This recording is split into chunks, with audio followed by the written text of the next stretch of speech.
आज आपल्यासोबत मंगल भारत यादव आहेत।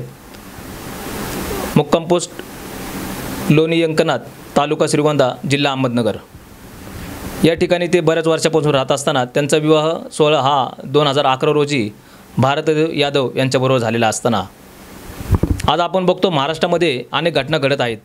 कधी महिलांवर अत्याचार, कधी मुलांवर अत्याचार। अशी एक पीडित महिला आपल्यासोबत आहे, कारण बऱ्याच वर्षापासून 2011 पासून लग्न झाल्याच्या नंतर त्यांचा पती नेमका कुठे गेलेला आहे, तो येतो कधी, फोन करतो कधी, पण त्यानंतर कधी फोन बंद असतो आणि त्यांच्याबरोबर राहत नाही। तर नेमकी घटना काय आहे हे आपण त्यांच्याकडून जाणून घेऊ। तुमचं लग्न कोणत्या साली झालेले ते सांगा आणि तुमची थोडक्यात माहिती द्या। 2011 मध्ये माझं लग्न झालंय आणि माझे सासू सासरे वारले म्हणून कर्ज झालं थोडं, म्हणून आम्ही दोघांनी विचार केला की पुण्याला जाऊ आपण।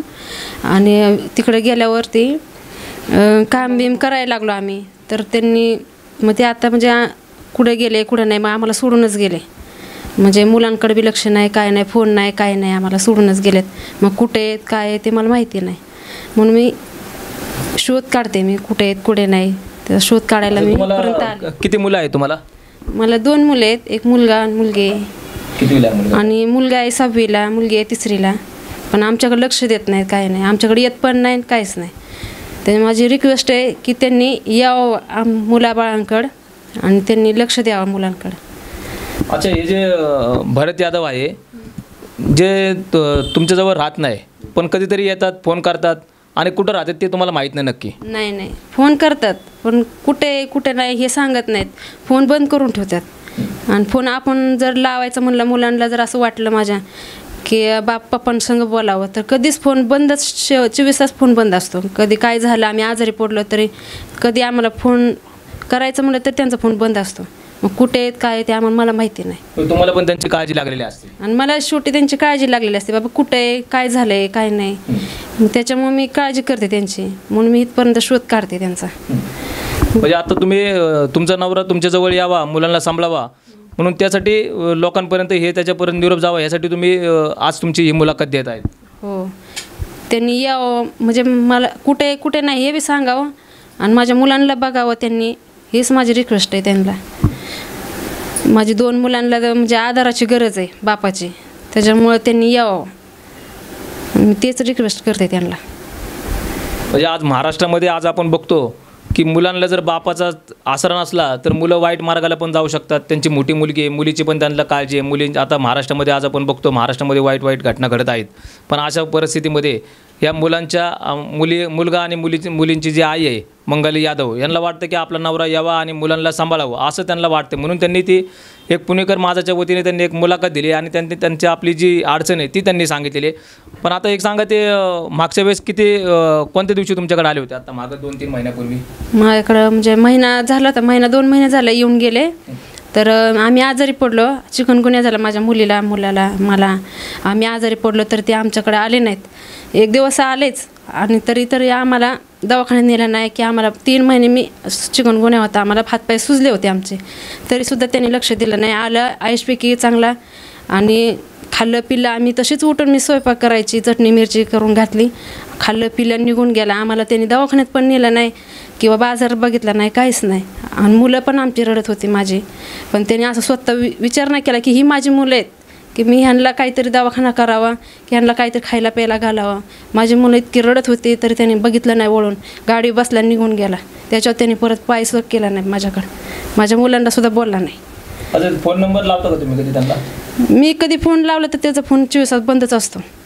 मग फोनवर कधी फोन लावा तेच कळत नाही। म्हणजे कुठं असतात, काय काम करतात त्याची काहीच तुम्हाला माहिती नाही?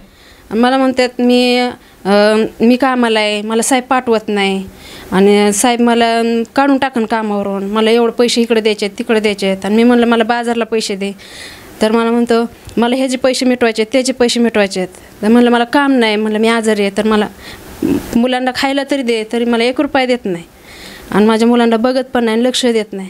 म्हणून मग बापाची तर गरजच आहे, त्यांचं कर्तव्य आहे त्यांना बापाचे मुलांना की मला सांभाळ करावा। आता ह्यांनी जन्म घातला आहे म्हणल्यावर त्याचं काम आहे ना त्यांना जगवायचं। तर मी आई म्हणून मी एवढं सगळं करते, पण ह्याचं काम आहे का नाही ह्याचं म्हणजे करावं, त्यांनी सांभाळ करावा मुलांचा, म्हणून मी हे करते। आता त्यांचं काय फोन नंबर काय त्यांचा तुम्हाला माहिती आहे का त्यांचा नंबर? त्यांचा नंबर मला माहिती आहे, मी नंबरच सांगते, जर लागला तर चांगलंच आहे गोष्ट. काय नंबर त्यांचा?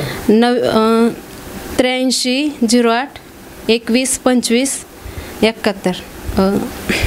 पण तुम्ही तुमच्या श्रीगोंद्यामध्ये त्यांना बघितलेले, पुण्यात पण बऱ्याच ठिकाणी पाहिले, पण तुम्हाला ते कुठे भेटले नाहीत. मी सगळीकडे लक्ष दिलं, म्हणजे सगळीकडे आले, लोणी गावात आले, श्रीगोंद्यात पुण्यामध्ये आले, सगळीकडे शोध काढला, पण मला कुठं भेटत नाहीत. मी कामालाच जाते, असंच म्हणतात, मला फसवतात, येत्या 2 दिवस राहिलं की निघून जातात. पोलिसांत वगैरे तुम्ही तक्रार केली का की ते कुठं हरवलेत म्हणून, असं काही सांगितलं का तुम्ही? मी पोलिसात कंप्लेंट बी केली होती, पण माझे लक्ष दिलं नाही, त्यांनी लक्ष दिले नाही माझे कंप्लेंटीवर. काय सांगितलं पोलिसात तुम्ही? तेच मला माझा नवरा हरवलाय किंवा निघून गेलाय, मला फसवलंय का काय केलंय. मी तशी तक्रार दिली तर त्यांनी माझी तक्रार घेतली नाही, म्हणून मी एवढंच सांगते की त्यांचा शोध काढा. त्यांना श्रीगोंदा पोलीस चौकीला तुम्ही तक्रार दिली का? नाही, मी पुण्यात थेरगाव पोलीस चौकीला दिली होती, पोलीस स्टेशनला पण त्यांनी माझी ही कंप्लेंट घेतली नाही. माझी घेतली, पण त्यांनी माघारी लगेच काढून घेतली. अच्छा, आता तुमचे काय विनंती असेल, काय सांगाल तुम्ही की नवरा जिथं असेल तिथं तुमच्यापर्यंत आला पाहिजे, मुलांना सांभाळलं पाहिजे असं तुम्हाला वाटते? त्यांनी यावं, सगळं काही सोडून, कामधंदा ते काही सोडून यावं, माझ्या मुलांना, स्वतःच माझी मुलं आहेत म्हणून त्यांनी सांभाळ केला पाहिजे त्यांचा. आणि तिथून येऊन काय काम अशी तरी काय पडलंय, आपण दोघं कष्ट करून सांभाळू शकतो ना मुलांना. जर त्यांना टाकून जर जात असलं तर त्यांचा बी परिणाम होईल ना डोक्यावर. त्यांच्या बाप तरी पाहिजे ना, बापाने ते जेवढं कर्तव्य करायला पाहिजे ते तुम्ही करत नाही, सोडून जाता, मग त्यांच्यावर बी वाईट परिणाम होणार ना. शाळेत गेलं तरी कुणीतरी काही म्हणू शकतं ना, मुलांना डोक्यात परिणाम होतो त्यांच्या. तर माझं एवढंच म्हणणं आहे की त्यांनी यावं आणि मुलांवर लक्ष द्यावं त्यांच्या. माझं एवढंच म्हणणं आहे त्यांचं. मंगल भारत यादव यांचा नवरा जो बऱ्याच दिवसापासून त्यांच्याबरोबर राहत नाही, पण कुठं आहे, त्यांना त्यांची काळजी लागलेली असताना आज मुलांकडे यावं आणि त्यांनी मुलांबरोबर राहिलं पाहिजे, त्यांच्या स्वतःबरोबर राहिलं पाहिजे अशी त्यांनी त्याच्याकडे विनंती केलेली आहे. आणि नक्कीच भारत यादव जिथं पण असेल त्यांनी आपल्या मुलांकडं आणि बायकोकडं त्यांनी यावं अशी आम्ही त्यांना विनंती करत आहोत.